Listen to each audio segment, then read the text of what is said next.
հաշվի առնելով Գյումրեցու են հպարտությունն ու այդ իրենց հասկացողությունները։ Դրա համար եմ ասում, մի քիչ իրավական տիրույթից դուրս հարցը, իրավական առումով այն տեսանկյունից էի ասում, որ կարողա չկնքել, որ պարտադիր պահանջ չկա օրենսդրությամբ, որ եթե ուժերը ընդդիմադիր միավորվում են, իրար հետ հուշագիր կնքեն, համատեղ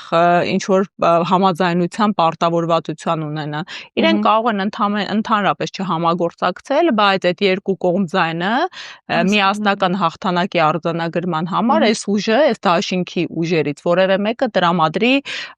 առավելագույն ձայն հավաքած տեխնացուին։ Մի բան հողի վրա արձանագրվեց, որ եթե մենք վերցնում ենք ընտրության արդյունքները, Գյումրեցին ոչ ասեց իշխանությանը, հաշվի առնելով նաև այն ուժերի ձայների քանակը, որոնք չկարողացան նվազագույն շեմը հաղթահարել, իսկ միասնական առումով դա բավականին մեծ թիվ է կազմում եւ ըստ էության ընտրության մասնակցած գյումրեցիների 70%-ը